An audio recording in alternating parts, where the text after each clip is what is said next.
True Warrior Football. True Warrior Football. True Warrior Football.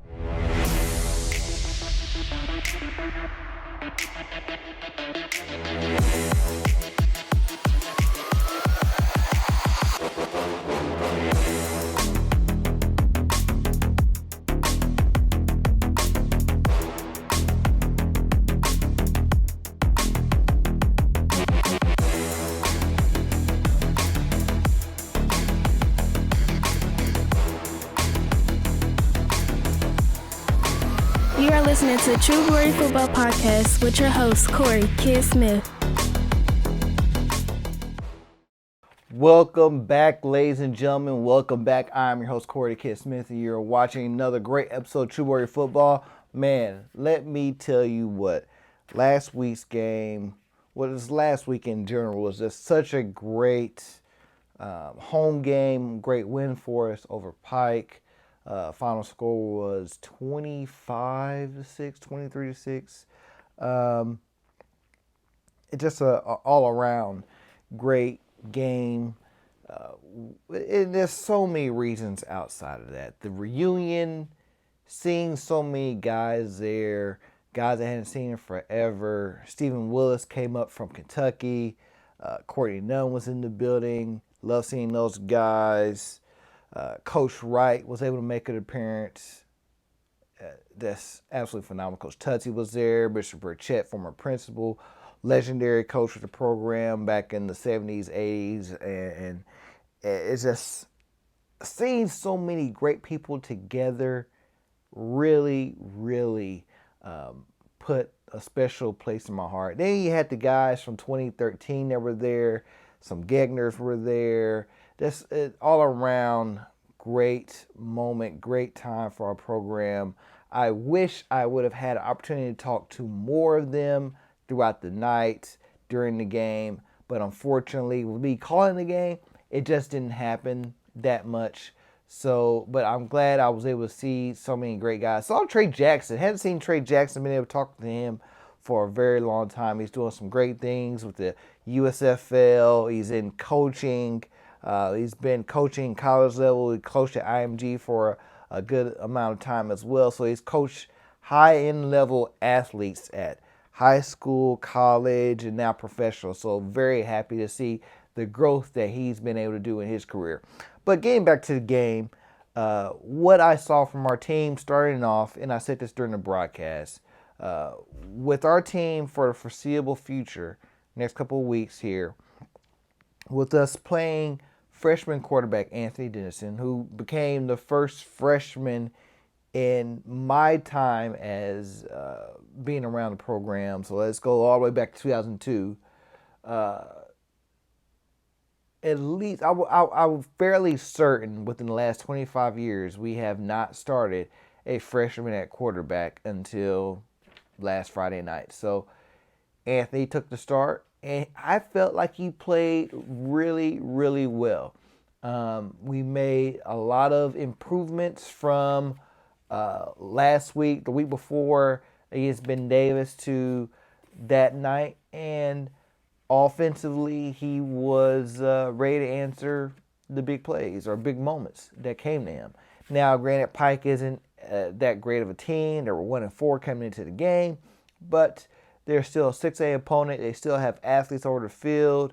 They were still able to get and cause pressure, get into the backfield, and make it hard for him. It wasn't just him standing back there, clean jersey all night. No, Anthony played his butt off. He had to work to get plays down, get the ball moving down the field, keep the drives going. And for the most part, I was very, very happy with him. He had this great touchdown pass right here in the fourth quarter. It just a phenomenal night for young Anthony. So he became the first, like I said, the first freshman player in 20 years to start at quarterback. Got the win, moved the team on. We're 3-3 now.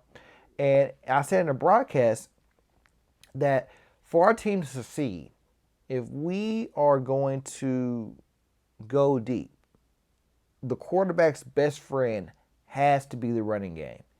Absolutely has to be the running game. And our guys, Karan Twyman, Jayshon McCullough, and James Clark. And really, I think Marcus Bell carried the ball a couple of times. We got the ball into Kyron Williams' hands a few times as well. Those guys, our running game was very good Friday night. And it's what we need to be.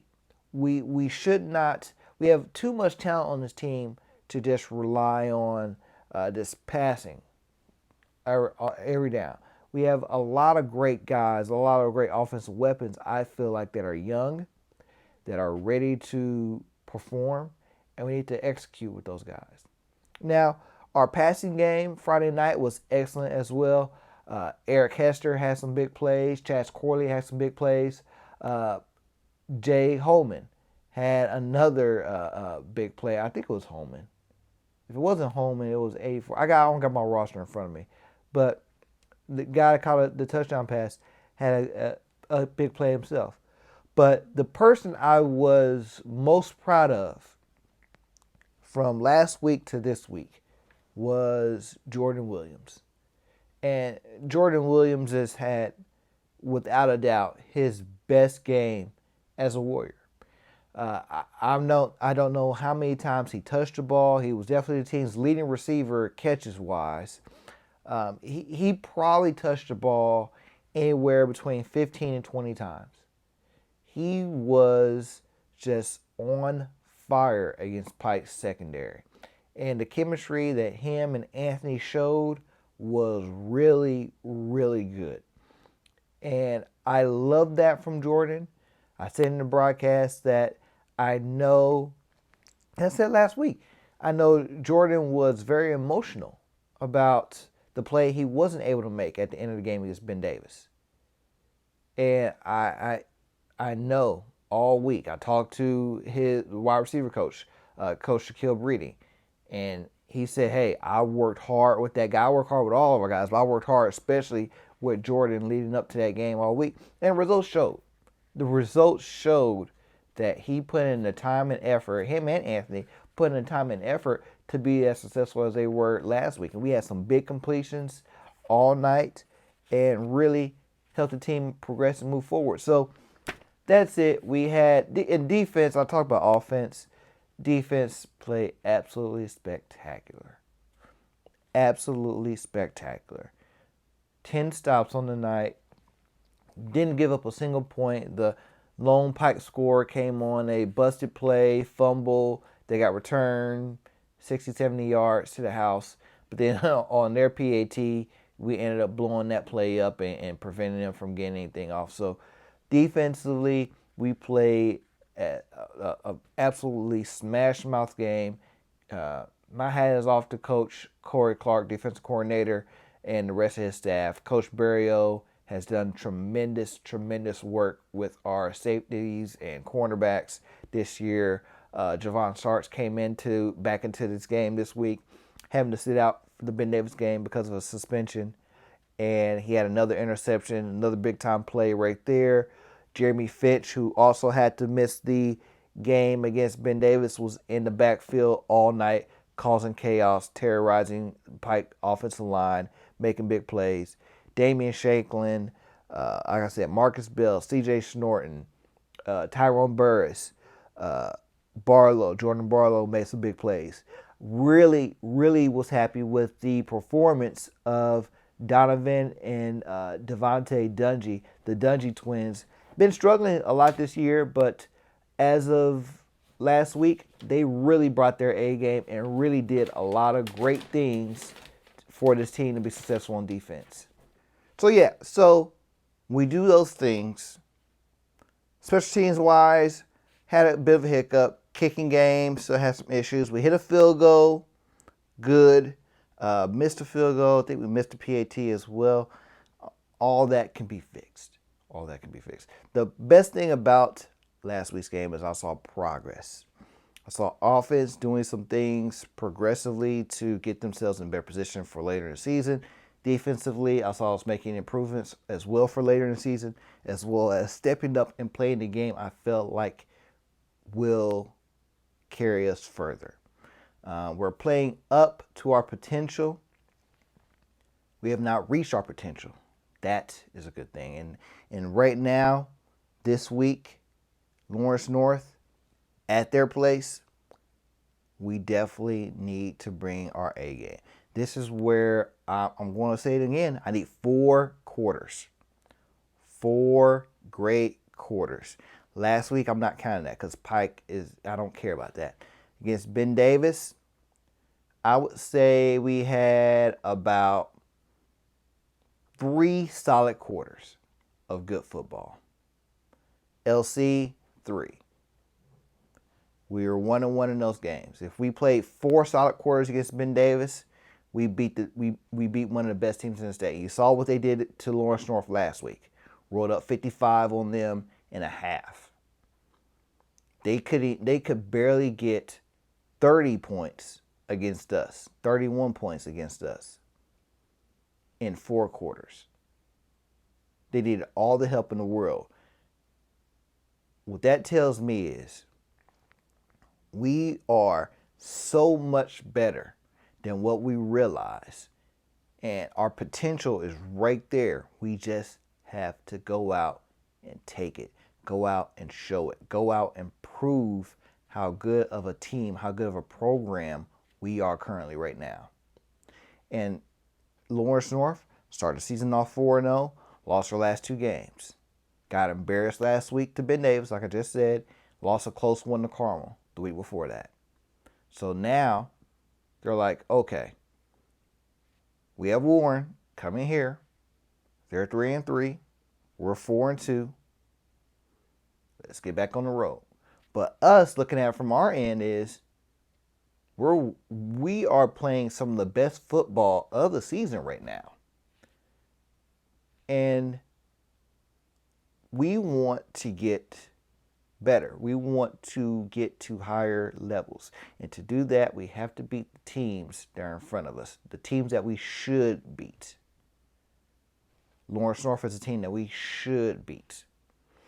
And lately, our battles against Lawrence North have been more fierce. And in 2019, we had to have a come-from-behind victory against them. And it was a absolutely great game. Kobe Moore, quarterback for us, led a game-winning touchdown drive. I want to say Derek Allen was the one that caught the touchdown pass. And it was a phenomenal game. Defense played well, came up with some big stops late in the game. But since that game, 2019, it was the last time we beat Lawrence North in the regular season. 2020, we get embarrassed at home. 2021, we're at their place. We had a big lead in the first half, ended up blowing it. Last year, embarrassed again. It's 3 straight years in the regular season that we've lost to Lawrence North. Now, we had the playoff victory against them in 2020, but where we are right now, we shouldn't be having these battles with any of the Lawrence schools, but we have. So it's time for us to go out there and reestablish ourselves, reestablish the dominance that we once had over both Lawrence schools. We've already taken care of business against Lawrence Central. Now it's time to go out there and take care of the business against the Wildcats. And for us to do so, we need to play, once again, 4-4. Ric Flair, 4-4. All right. Moses Malone, 4-4-4. Go out there and play 4 solid quarters of great football. Cut down on turnovers. Cut down on the back-breaking penalties. All right. Do the little things that can make a team successful. We do that, my God, we're going to be so good. We're going to come, not only are we going to come away victorious, we're going to come away from games with teams feeling like, man, that is a team nobody should want to face. I guarantee it. I absolutely guarantee it. So yeah, I'm very much looking forward to this battle with Lawrence North. They have a fairly, like I said, they're 4-2, have a fairly good team. They have a solid run game. They're a freshman running back. I can't think of his name right now, but he's been coached and trained by our guy, Warrior legend Shakir Bell. And I saw what he did in the game against Lawrence Central at Lucas Oil. He tore it up. So once again, defense has to bring it. We absolutely must bring it. We can't let another back like Elijah Price from Ben Davis get off against us and cause us fits. We can't allow that to happen. So we have to bring our A game and really bring it Friday night. So let's go, man. I'm fired up. I'm hyped. Man, look, this is a great time for the program. We have some things that are working really well for us, and I'm looking for us to build off of that. So that's Friday night. Let's talk about some guys that did some things at the next level.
I just talked about this guy, Derek Allen, and I got to talk about him again because, man, this guy, I usually don't do this, but right now, the Warrior College Player of the Year is coming down to like 3 players.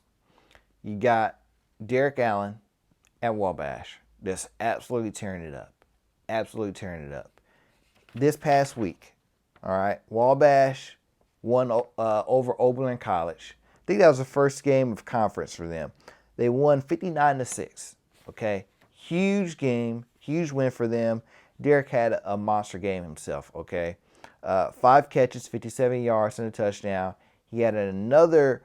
It was technically a touchdown catch, swing pass, count as a run. He took that 57 yards to the house. So he had 2 touchdowns, over 100 yards total. He leads the team so far this year with over 240 yards receiving, 22 catches, 3 touchdowns. That's an absolutely amazing season he's been having so far. I think his receptions, he has double the amount of receptions as any other, as the next highest person. I think he has another 100 yards more than the next person as well. That's absolutely tearing it up. He had a great year last year. Senior year this year, he's really taken his game to the next level. Very happy for him. They play at Ohio Wesleyan this week, so best of luck to you, Derek, man. Keep tearing it up. You keep tearing it up, man. I'm going to keep talking about you every week. Moving on, another guy that's a really big contender for the College Warrior of the Year is our guy, Devin Holman. Devin, you step in as a college freshman. Sometimes you get to play, sometimes you don't.